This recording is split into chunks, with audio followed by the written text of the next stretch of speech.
I think it's going to be a very different type of government. It's going to be it's going to be a significantly smaller government. It has to be, because there won't be the financial assistance. It's going to be a government where there are very few resources and very few programs. Do you think that government, the FSM government, will struggle, or do you think there's... It's struggling now. It's struggling now with financial aid. That's decreasing. But that doesn't mean that they can't be successful.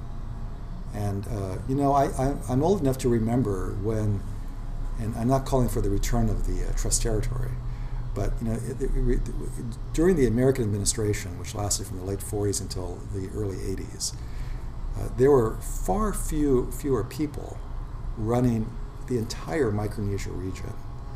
And for the most part, things weren't fancy, but they worked.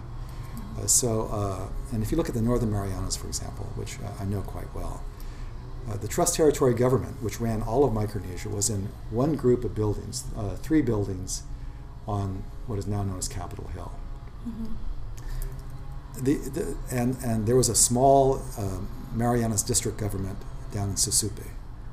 Today, in the Northern Marianas, to give you a comparison, all of Capitol Hill, the old TT government offices, are Northern Marianas government offices. They've built a whole bunch of new buildings. They've taken over a lot of the old houses as government offices, and they have the old district buildings down in Susupe, which they've rebuilt and added.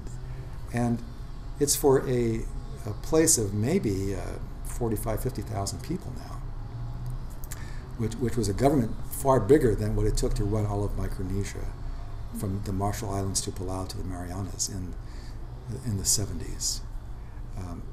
The governments are simply too big, and they don't have the tax base to support it.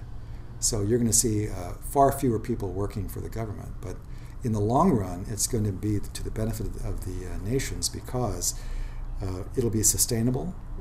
The people who are in government will have a retirement system that can be supported. If you look at almost any of the retirement systems out there now, they're on the verge of collapse. In the Northern Marianas, they'll be lucky if there's a retirement system in 10 years. And all those people who spent their careers working for the government are going to have 0 retirement benefits because of that, if that happens. Mm-hmm. A manageable government that's sustainable will be better for anybody. Now, the big question isn't so much, I think, if you don't mind my saying so, isn't so much will there be an FSM government. The bigger question is, where will all the FSM citizens be? And if the current trends continue, you're going to have a huge portion of your national population living outside of the nation, whether it's in Hawaii or the U.S. mainland or other nations. And that's going to have huge consequences for what it means to be a Micronesian. If you have a second or third or fourth generation of Pohnpeians or Chuukese who don't speak the language and who've never been back to their home islands and don't know where their land is, or even if they have land, if they do, that has huge consequences for what it means to be a Micronesian. Now, Palau has tried to deal with this by allowing dual citizenship. So you can be a Palauan and hold, for example, a U.S. passport and run for a local office. You couldn't before. Recognizing that there are a lot of Palauans who live elsewhere, but they still need to be enfranchised as Palauans. But what is it going to mean? And the Marshalls has already seen this. You've got 10,000 plus Marshallese in Arkansas, living in Arkansas. And you've got kids coming home to the Marshall Islands in the summer, if they come home at all, who don't know very much Marshallese, if they know Marshallese at all, and speak with a Southern accent. So what does that mean for their understanding of what it means to be a Marshallese? And in the Pacific, no matter where you are, your sense of self-understanding and your culture is based on language and it's based on land. And if you're not tied to either, does it become like a Hawaii situation where the Hawaiians, the native Hawaiians today, are trying to rediscover what it means to be a Hawaiian? That's sad. Well, it's almost inevitable. Yeah. Now, if the U.S. decides at some point to not allow unrestricted immigration from the freely associated states, that's going to have huge consequences for social stability, for economic development in these nations, as well as all the individuals whose lives are affected by that. And I think that's a possibility, quite frankly. Yeah. Okay, we're down to the last question here. All right. You've traveled throughout Oceania, experienced a dynamic assortment of culture and humanity. What have you taken from all these experiences? The reason I like to work in the Pacific is not just because I was born and raised in this part of the world and have friends who I've known for 40, 50 years. It's because it's a really special place. When I was covering the Pacific Arts Festival in 2008 in American Samoa, which my next book will be about, it was the first time I was in one place. This was a 2-week festival, 2,000 plus participants from over 23 nations, all in one place doing the best of the best. And it was just remarkable to see these dancers and performers and singers and carvers who were just filled with joy doing what was unique to them.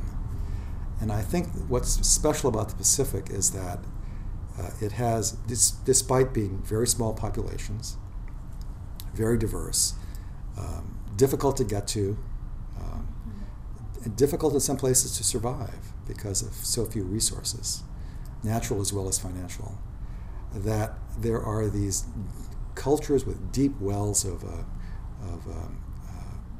texture and color and things that they can offer the rest of the world. And that's what makes the Pacific special, these unique cultures. And I think the key for the future is how do these areas not protect the cultures, because cultures always change and grow, but how do you grow these cultures so that they can offer, continue to offer their unique perspective on life and their unique viewpoint and language, and help the rest of the world understand what's possible in these places that are remarkably beautiful and remarkably tough to live in because there's so few resources. And I think that'll be the great contribution the Pacific will make going forward, not about strategic issues, not about economic issues, but about cultural issues. That event that you were just speaking about, I think you have some pictures posted Yes, on your website? I do, and Yeah. my book hopefully will be out by May. And we're also going to do a companion ebook, because a good friend of mine, an American Samoan, who's a videographer, a professional videographer, shot 33 videos of the various performances, and he's edited them down to 3 to 5 minute reports. So the ebook will also feature not only my photographs and writing, but also his videos. Nice. So if you're reading about the Tahitians, for example, Yeah. magnificent group, you can look at the photographs, but also click on the video and see them actually dance or sing, for example. Interesting. Yeah. I can't wait. I can't either. The 2016 Pacific Arts Festival will be in Guam, by the way. 2012 will be in the Solomon Islands. It's held every 4 years. And so the Guam Festival is a great opportunity for the Micronesia region to really show its best, what it's really good at. And you know, when I used to do college accreditation work, I remember being in Pohnpei at the national the state campus of the College of Micronesia, FSM. And they had a very nice feast for us, as is usually the case for visitors. And the Pohnpeian students performed traditional dancing for us. And this was maybe 3 or 4 years ago. It was the first time for me in over 20 years that I'd seen traditional Pohnpeian dancing as it used to be performed in the 60s and or 70s, which was not only everyone in traditional attire, but the girls were topless, for example. Oh, yeah? And they performed for us, and I was just stunned by the fact that they were doing traditional dancing the traditional way. And then afterwards, the student leader of this group stood up and asked the college, as well as those of us who were visiting for accreditation, to please think about forming a Pohnpeian cultural studies program at the college. And I thought, this is fantastic, how impressive this is. Not the fact that they were just dancing traditionally, but that they were recognizing the importance of studying their own culture to perpetuate it. And that gave me a lot of hope about the future.